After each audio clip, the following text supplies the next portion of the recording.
감사합니다. 같이 한번 기도하십시다. 하나님 감사합니다. 귀한 날 저희들에게 허락하시고 다른 데 가지 아니하고 하나님 앞에 나와 예배하며 주님을 찬양하는 것이 무엇보다도 귀하고 중요한 것을 깨달아서 이곳에 오게 하시니 감사를 드립니다. 하나님 우리의 마음을 정돈시키시고 말씀에 집중하게 하시고 말씀 받아 그 말씀 따라 살 수 있도록 힘주시옵소서. 부족한 종을 세우셨습니다. 십자가 뒤에 감추시고 말씀을 전하는 도구로만 사용해 주시옵소서. 귀하신 예수님의 이름으로 기도하옵나이다. 아멘. 지금 리모컨이 작동을 하는지를 제가 이게 작동을 안 하는 것 같은데 거리가 너무 먼가요? 어떡하죠?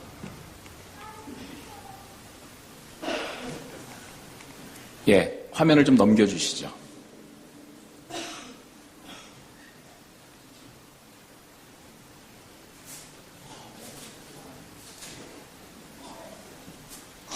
네, 됐습니다.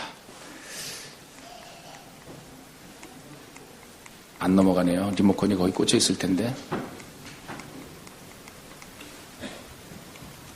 그러면 제가 넘겨달라고 그럴 때 넘겨주시면 됩니다. 네, 여러분 안녕하세요. 반응이 있으시네요. 어떤 교회 가면요 반응이 없어요. 안녕하세요 그런데도 가만히 계세요.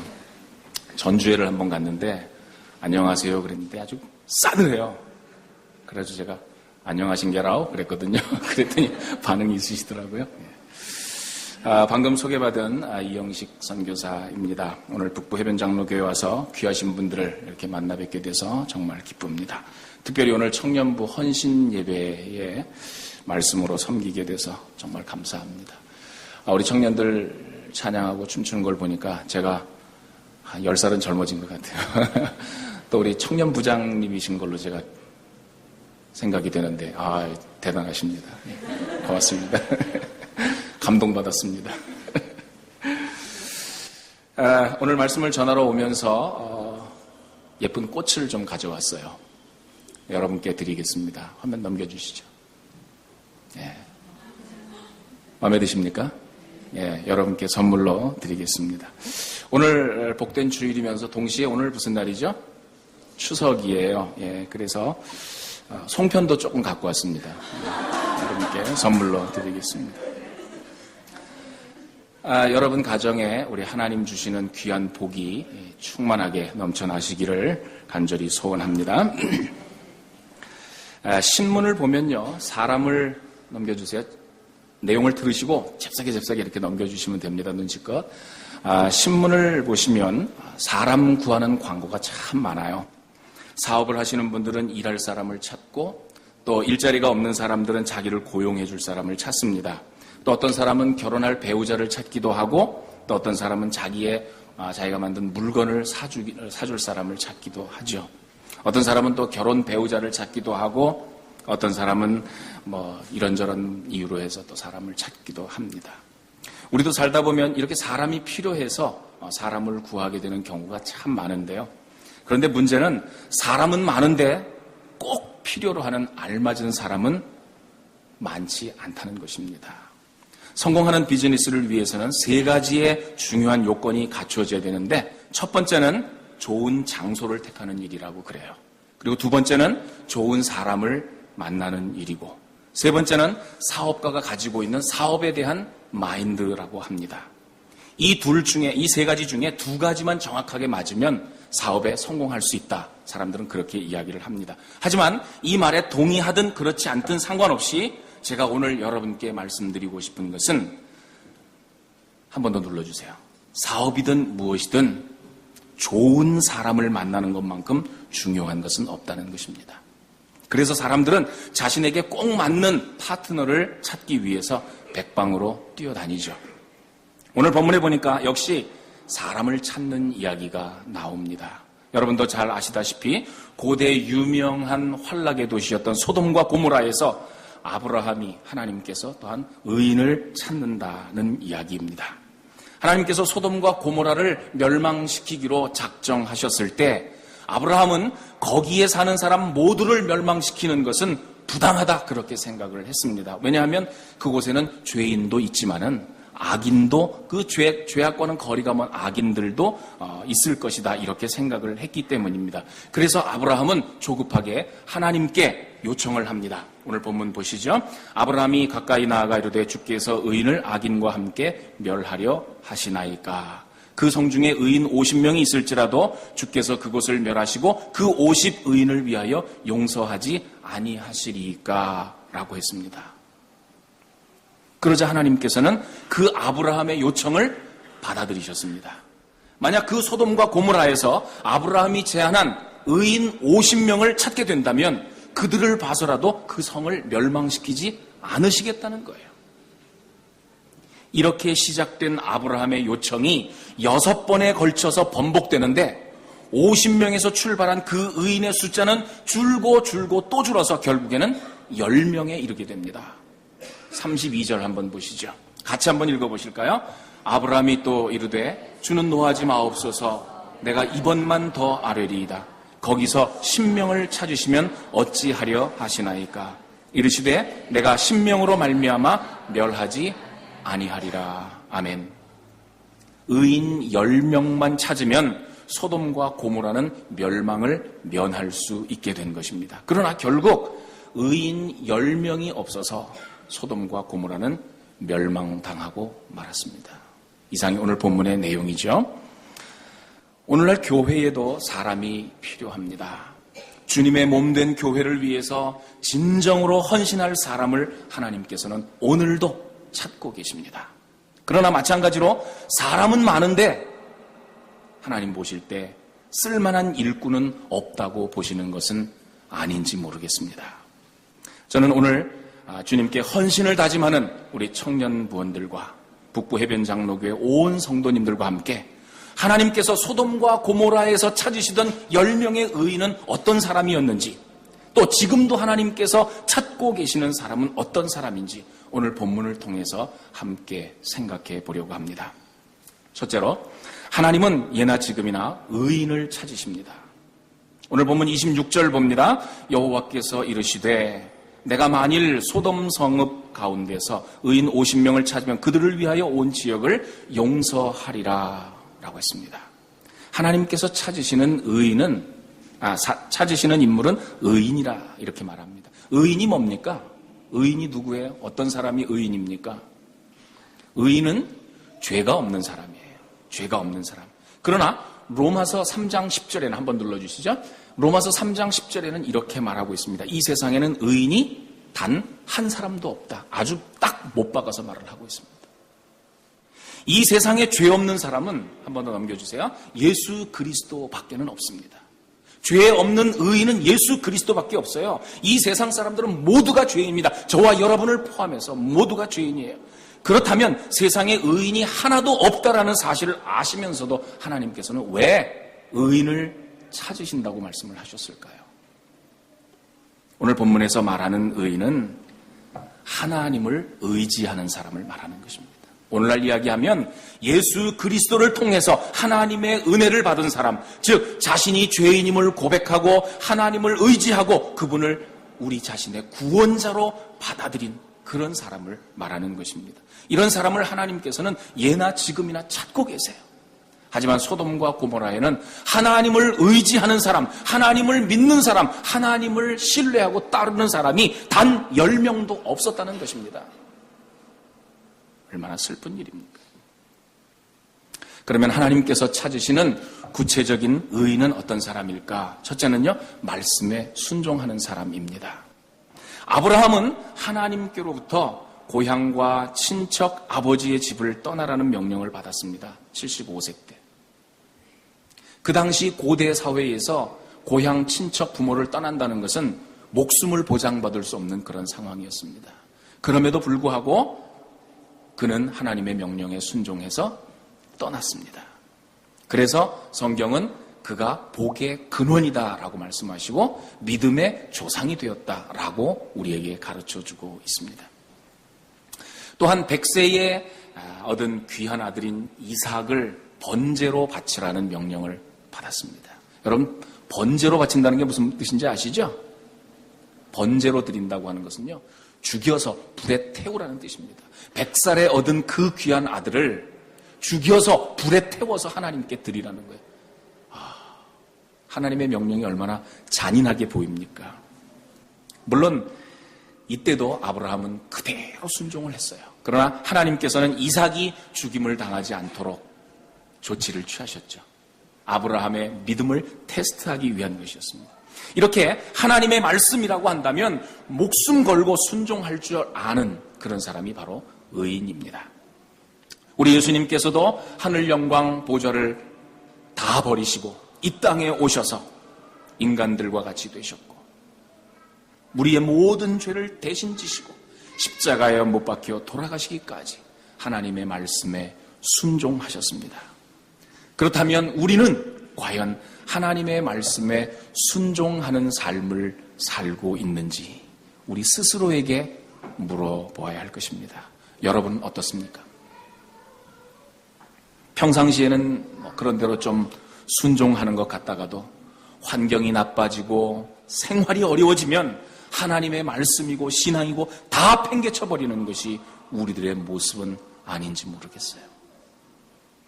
청년부원 여러분, 그리고 북부해변장로교회 모든 성도 여러분, 아브라함처럼 우리 예수님처럼 하나님의 말씀 앞에 목숨 다해 순종하는 여러분들이 되시기를 간절히 바랍니다. 하나님께서 찾으시는 의인은 어떤 사람일까요? 두 번째로 예수님을 나의 구주로 맞아들인 사람입니다. 예수님께서 의인이시기 때문에 예수님을 믿는 우리들을 하나님께서는 의인이라고 인정해 주시는 거예요. 그러니까 이것은 우리를 위해 십자가에 달리신 예수님의 그 의로우심을 보고 그렇게 하시는 것이지 절대로 우리에게 어떤 공로가 있어서 우리를 의인이라고 칭해 주시는 것이 아닌 것입니다. 우리가 하나님 앞에 내놓을 만한 것이 있나요? 아무것도 없습니다. 하나님 앞에 우리는 하나님 제가 이런 것도 했고 저런 것도 했고 저는 이런 사람입니다. 내놓을 만한 것이 없어요. 오직 예수 그리스도의 의로우심, 그것 때문에 우리가 의인이 되는 것입니다. 그런데 소돔과 고모라에는 이 하나님의 은혜를 의지하는 믿는 사람이 단 10명도 없었다는 것입니다. 오늘 본문을 자세히 보시면 하나 앞으로 가주세요. 아닌가요? 예. 오늘 본문을 자세히 보시면 의인을 찾는 주체가 하나님이시라는 사실을 발견할 수 있습니다. 물론 이것은 당연한 것이죠. 만일 의인을 찾는 주체가 하나님이 아니고 아브라함이었다면 아브라함은 의인 10명을 찾을 수 있었을까요? 없었을까요? 아마 찾을 수 있었으리라고 생각합니다. 왜냐하면 그 10명이라고 하는 숫자를 맞추기 위해서 함량이 좀 미달되는 사람이 있더라도 그 사람을 의인 축에 이렇게 끼워 넣었을 수도 있기 때문입니다. 저는 그렇게 생각해요.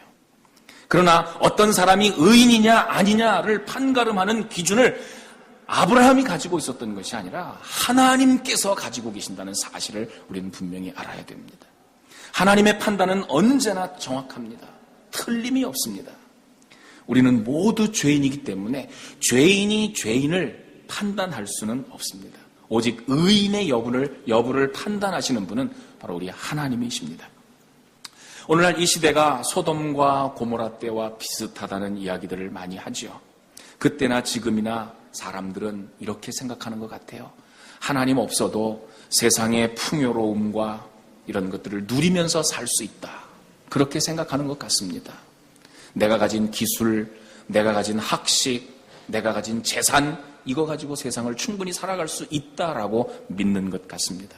하나님보다 돈이 더 좋고 세상의 쾌락을 누리는 것이 하나님 앞에 예배 드리는 것보다 훨씬 재미있다는 생각들을 하면서 살아가고 있는 것 같습니다. 하지만 그때나 지금이나 변함없이 하나님께서 찾으시는 사람은 의인입니다. 하나님 앞에 순종하며 자신을 드릴 수 있는 사람, 예수 그리스도의 은혜로 무장된 사람, 그 사람이 바로 하나님께서 찾으시는 사람입니다. 청년부원 여러분, 그리고 우리 북부해변장로교회 성도 여러분, 여러분은 하나님께서 찾으시는 의인이십니까? 아멘. 자신을 깊이 돌아보는 귀한 시간이 되시기를 바랍니다. 두 번째로 우리 하나님께서 찾으시는 사람은, 하나님은 영혼을 사랑하는 사람을 찾으세요. 오늘 보면 32절 봅니다. 아브라함이 또 이르되 주는 노하지 마옵소서. 내가 이번만 더 아뢰리이다. 거기서 신명을 찾으시면 어찌하려 하시나이까. 이르시되 내가 신명으로 말미암아 멸하지 아니하리라 그랬습니다. 아브라함은 넘겨주세요. 소돔성을 위해서 하나님 앞에 간구했습니다. 소돔과 고모라가 좀 영적으로 빈약하기는 하지만 그래도 그 가운데 가뭄에 콩나듯이 믿음 있는 사람이 몇 명 정도는 있을 거라고 생각을 했습니다. 그렇기 때문에 하나님 앞에서 계속해서 숫자를 바꿔가면서 간구를 했던 것이죠. 소돔과 고모라가 멸망당한다고 하는 것이 너무나 안타까웠던 것입니다. 거기에 무수한 영혼들이 죽을 수밖에 없기 때문에 그랬죠. 그래서 아브라함은 딱 한 번만 더 이야기하게 해주세요 하면서 소돔의 의인이 최소한 10명은 있을 것이라고 자신이 생각한 그 마지막 숫자를 하나님 앞에 말씀을 드렸던 겁니다. 아브라함은 하나님께 계속해서 양보해 주실 것을 요청했습니다. 정말 우리가 성경을 오늘 여러분 다 읽으셨습니다만은 읽으면서 저는 막 낯이 뜨거워요. 하나님 앞에. 낯이 뜨거울 정도로 조건을 계속 바꿔가면서 처음에는 50명, 45명, 40명, 30명, 20명, 10명까지 내려오고 이렇게 6번이나 숫자를 바꿔서 하나님 앞에 요청을 합니다. 여러분, 여러분이 하나님의 입장이시라면 어떻겠습니까? 장난에 한 대 쥐어박을 수도 있었을 거예요. 왜 그랬습니까? 아브라함은 소돔과 고모라 거기에 있는 엄청나게 많은 영혼들을 불쌍히 여기는 마음을 가지고 있었기 때문입니다. 그는 한 사람이라도 더 구원받기를 원했어요. 지금도 하나님께서는 뜨거운 마음을 가지고 이렇게 영혼 구원의 열정을 가진 사람들을 찾고 계십니다. 아브라함과 같은 그런 영혼 구원의 열정, 그것이 여러분 속에 있습니까? 하나님께서 왜 이 DY 지역에 북부 해변 장로교회를 세우셨을까? 여기에 왜 이 교회를 세우셨다고 여러분 생각하십니까? 외로운 이민생활 가운데서 마음 맞는 사람들끼리 일주일에 한 2번씩 모여서 외로움을 달래고 서로 의지하고 살아가라고 교회를 세우셨을까요? 물론 그런 뜻도 없지는 않을 거예요. 그러나 이 지역에 북부해변 장로교회를 세우신 하나님의 근본 목적은 하나님을 알지 못하는 많은 영혼들에게 복음을 전하라고 세우신 것입니다. 이것이 바로 주님의 소원이에요. 예수님께서 원하시는 교회는 어떤 교회입니까? 영혼을 구원하는 교회입니다. 서로 친교하는 게 근본 목적이 아니에요. 물론 친교도 하고 봉사도 하고 중요하지 않다는 것 아닙니다. 그러나 가장 중요한 것은 영혼 구원이라는 것입니다. 앞으로 우리 북부 해변 장로교회를 통해서 이 DY 지역에, 더 넓은 지역에 사는 많은 영혼들이 구원받는 그런 역사가 나타나야 될 줄로 믿습니다. 이것이 이 지역의 북부 해변 장로교회를 세우신 하나님의 목적입니다. 하나님께서 영혼 구원에 초점을 맞추는 교회를 사랑하세요. 그리고 영혼 구원의 뜨거운 소원을 가지고 있는 사람을 찾으십니다. 바로 여러분들이십니다. 세 번째로 하나님은 순수한 사람을 찾으십니다. 미국에 사는 한 남자가 10년 동안 다른 사람들에게 자신의 비밀을 다 감추면서 살아왔습니다. 아무도 뭐가 잘못됐는지 몰랐습니다. 집안에서조차도 이 사람의 행동은 극히 정상적이었습니다. 그는 매일 밤 저녁 식사 후에 신문을 들고 앉아서 늘 신문을 읽었습니다. 그의 아내조차도 그의 문제를 모르고 있었습니다. 그러나 더 이상 그는 자신의 문제를 감추며 살아가는 부담을 견딜 수가 없었습니다. 오랫동안이나 지켜왔던 비밀을 마침내 고백을 했습니다. 그는 글을 읽을 줄 몰랐습니다. 철저하게 그 사실을 숨기고 가장하면서 살아왔던 거죠. 하나님께서 순수한 사람을 찾으신다고 했는데 순수한 사람은 어떤 사람입니까? 자신을 가장하지 않는 사람이에요. 마음에 어떤 악한 의도를 품고 있지 않는 사람입니다. 어떤 사람과 이렇게 대화를 해보면 뭔가 좀 감추는 게 있어요. 마음에 막 복선을 깔아가지고 뭔가 좀 이렇게 꼬투리를 찾으려고 하는 그런 모습을 보여주고 그런 사람들이 있습니다. 그런데 하나님께서 찾는 사람은 그런 사람이에요.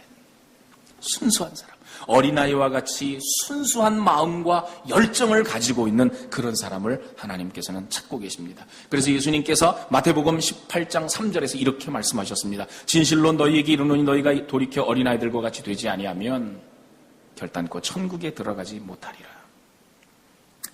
사람은 순수함이 사라질 때 자기 자신을 포장하기 시작합니다.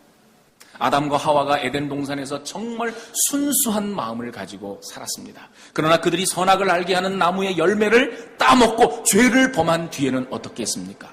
무화과 나무 잎을 엮어 자신들의 치마를 삼았다. 가리기 시작하는 거예요. 왜? 죄가 있으니까. 인간이 죄를 범하고 타락하면 가리고 숨고 포장하는 그런 습성이 생겨납니다. 그래서 그런지는 몰라도 제가 목회하면서 보니까 성도들이 시험에 빠지고 신앙생활 제대로 못하면요, 예배 시간에 교회 와서 앉아도요, 목사 안 보이는데 앉으려고 노력해요. 기둥 뒤에, 또 다른 사람 뒤에 이렇게 숨어가지고 고개 푹 숙이고 있고, 목사하고 제대로 눈도 못 맞히는 그런 모습을 보았습니다. 어린아이들은 자신을 포장하지 않습니다. 절대로. 아이들이 아침에 일어나가지고 엄마 아빠한테 잘 보이려고 세수하고 머리 빗고 꽃단장하고 나옵니까? 아니죠. 머리에 그냥 까치집을 짓고 또 막 눈곱 더덕더덕 붓고 침 흘린 자국 허옇게 있는 상태로 그냥 와서 엄마 아빠한테 안기잖아요. 우리 신앙에서 순수가 사라질 때 하나님 앞에 있는 모습 그대로 나아가지 못합니다. 뭔가 많이 짊어지고 나가려고 하고 뭔가 많이 좀 가지고 나가려고 하고 그런 모습으로 뭔가 자꾸 멋있는 걸로 포장하고 꾸미려고 합니다. 하지만 우리 하나님께서는 절대로 그런 것을 원하지 않으세요. 내 있는 모습 그대로, 연약한 모습 그대로, 죄 있는 모습 그대로, 상처받고 깨지고 찌그러진 모습 그대로 가지고 나오기를 하나님께서는 원하십니다. 여러분의 모습은 어떠십니까? 아브라함은 자신의 있는 모습 그대로를 하나님 앞에 드러냈습니다. 여러분, 우리는 모두 하나님의 자녀들입니다. 말로만 하나님의 자녀라고 말하지 마시고 진정으로 하나님께서 찾으시는 순수한 하나님의 자녀가 되시기를 바랍니다. 유대인들은 늘 그렇게 생각했어요. 우리는 하나님의 자녀요, 선택받은 민족이요, 아브라함의 후손이다, 이렇게 자랑을 하고 있었습니다. 하지만 실제로 그들의 삶은 하나님의 자녀와는 거리가 먼 것이었습니다. 그래서 예수님께서는 그들을 인정하지 않으셨죠. 다음 성경 구절 보여주세요. 예수님께서 이렇게 말씀하셨습니다. 화 있을진저 회칠한 무덤이여. 예수님께서는 그들을 강력하게 꾸짖으셨습니다. 여러분은 어떻습니까? 오늘 헌신을 다짐하는 청년부원 여러분, 헌신 예배는 말 그대로 내 자신을 하나님께 드리겠다고 하는 다짐의 예배입니다.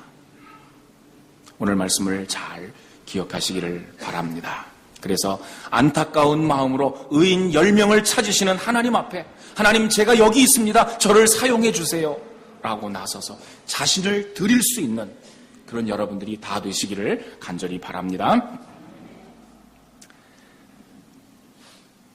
저는 4대째 예수 믿는 집안에서 외아들로, 그것도 14대 종손으로 태어났습니다.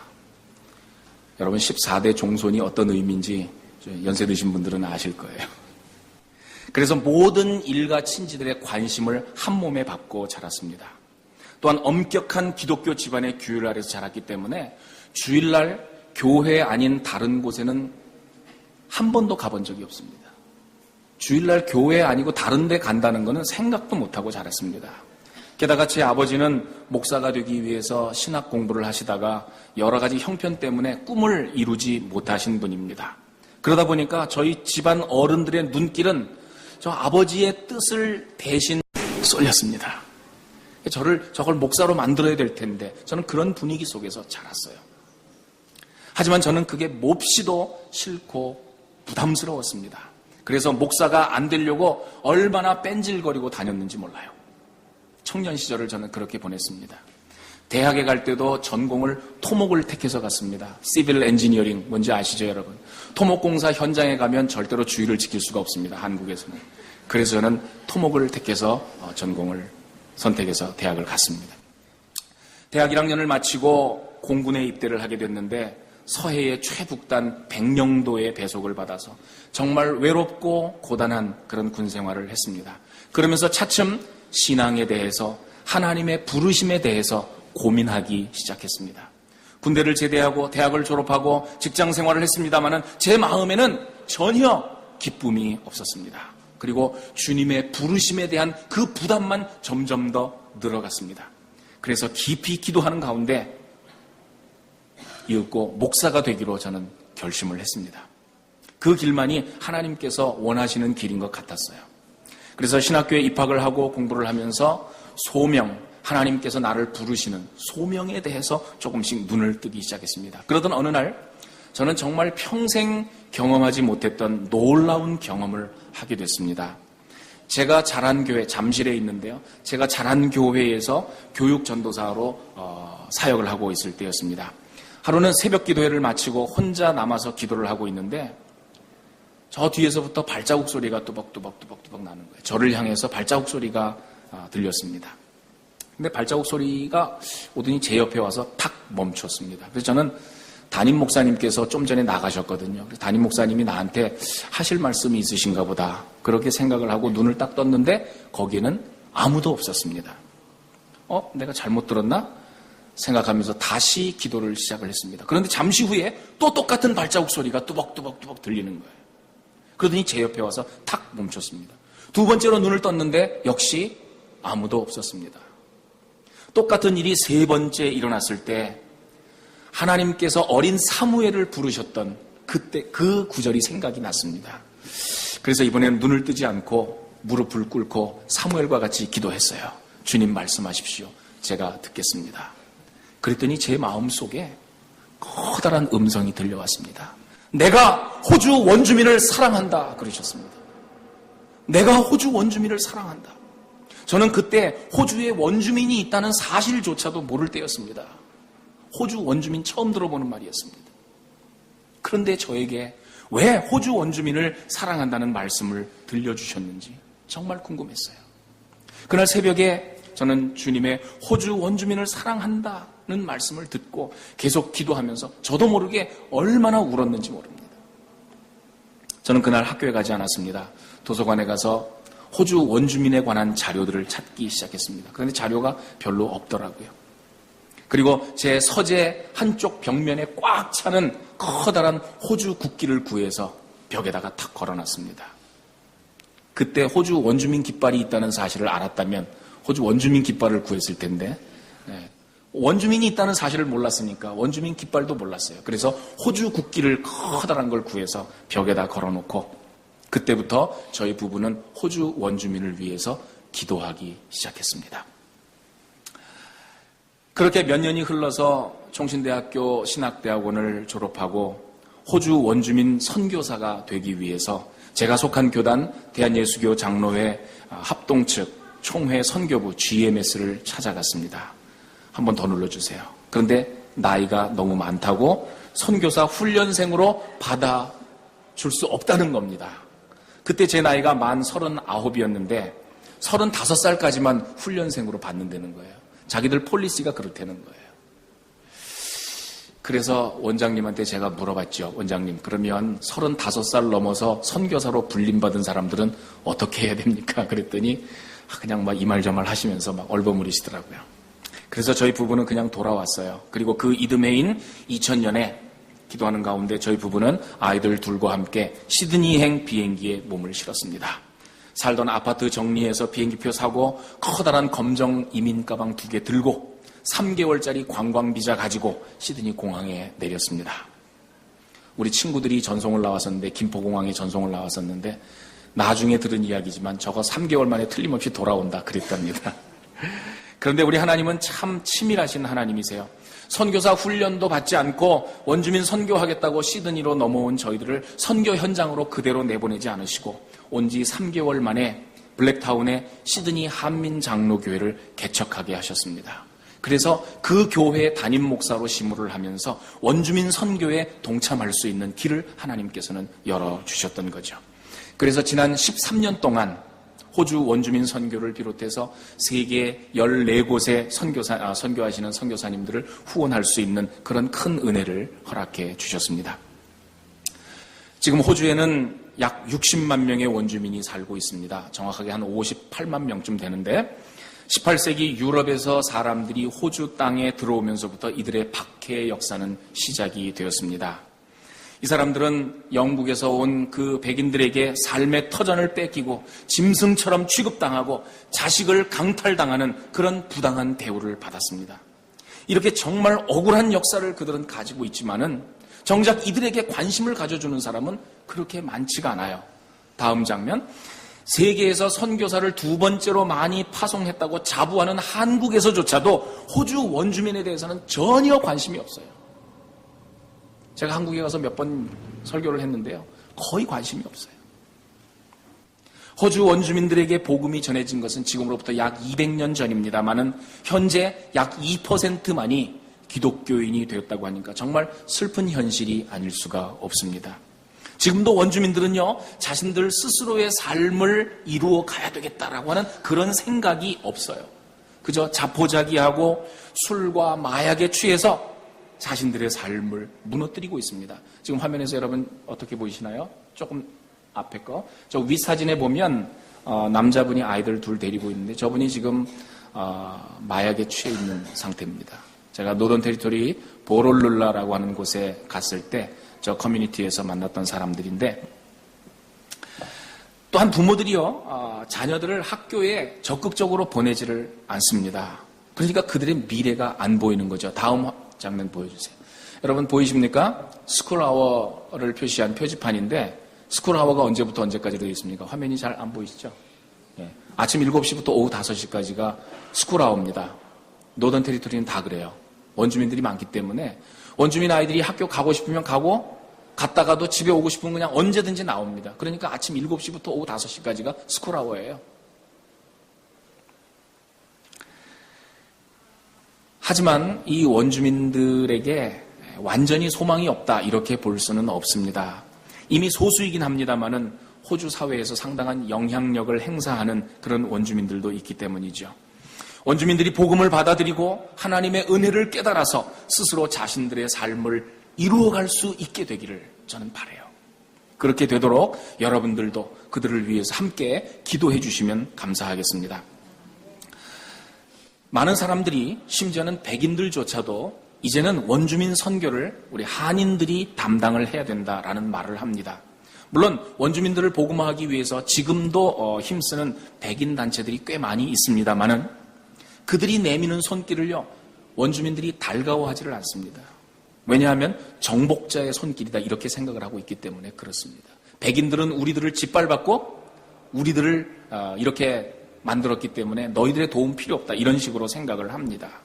그래서 우리 한인들이 일본에게 36년 동안 강제 점령당하고 조국을 빼앗겼던 슬픔을 가지고 있는 우리 한인들이 오히려 원주민들에게 다가갈 수 있는 장점이 있습니다. 아까 보셨던 그 보롤룰라 거기에 가서 우리가 간증을 했는데요. 우리가 일본에게 강제 점령당해서 나라를 뺏기고 이름도 뺏기고 말도 뺏기고 그런 얘기를 했더니 원주민들이 울어요. 웁니다. 그래서 우리들은 그들과 비슷한 점이 많습니다. 그래서 그들에게 다가갈 수 있는 장점이 있고요.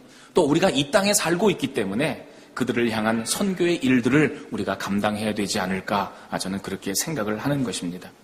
하지만 이 원주민 선교는요.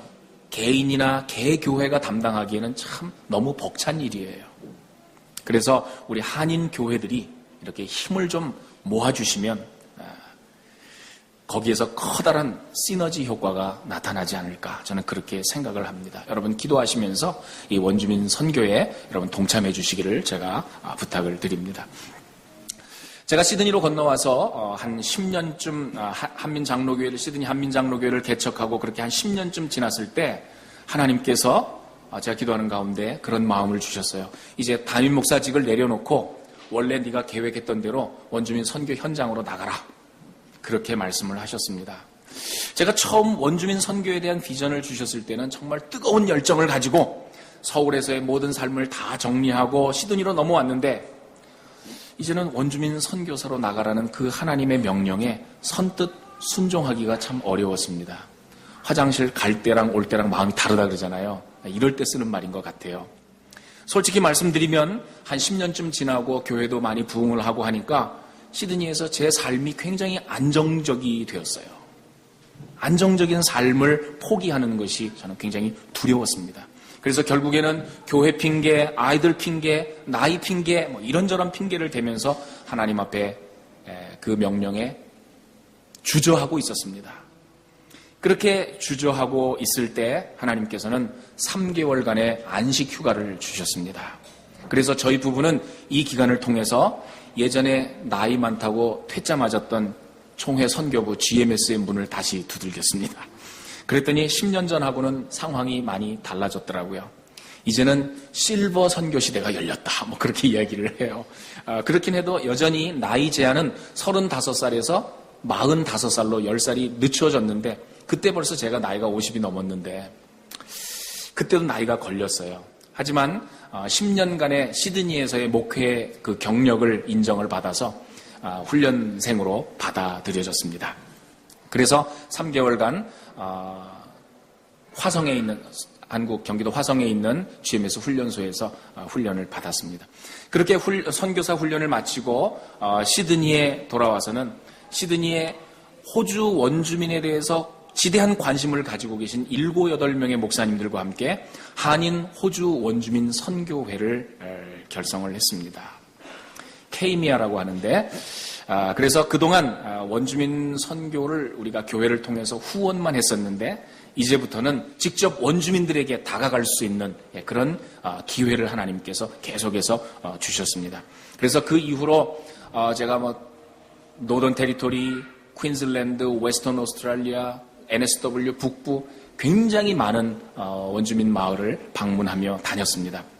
그래서 거기 가가지고 원주민 지도자들도 만나고 거기서 사역하시는 선교사님들도 만나서 그들을 위로하고 또 얼굴을 익히고 그렇게 되었습니다. 하나님께서는 그렇게 함으로써 저에게 원주민 선교에 대한 더욱 무르익은 그런 생각들을 주셨습니다. 그러던 2013년 말 하나님께서는 또다시 저의 옆구리를 찌르기 시작하셨습니다. 선교 현장으로 가라는 것입니다. 그때까지도 제가 담임 목사를 못 내려놓고 있었거든요.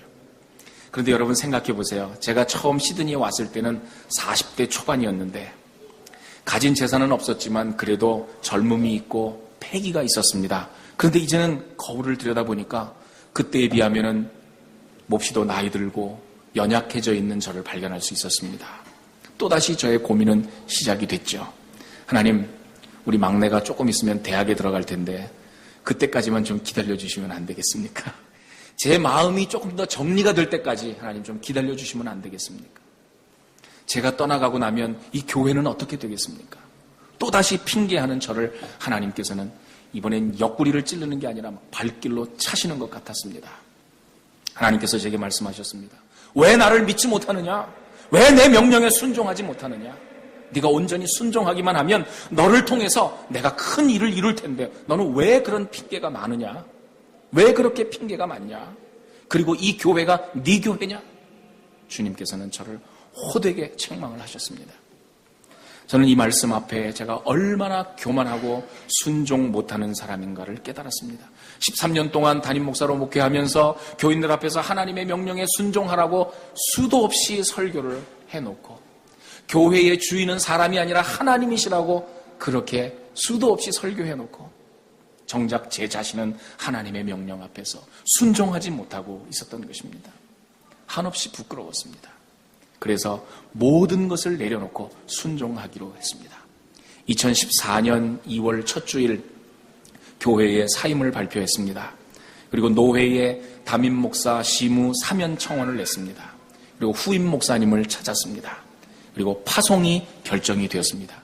하나님의 명령에 순종했더니 이 정말 어려운 그 과정들이 2개월 안에 물 흐르듯이 쫙 진행이 됐습니다.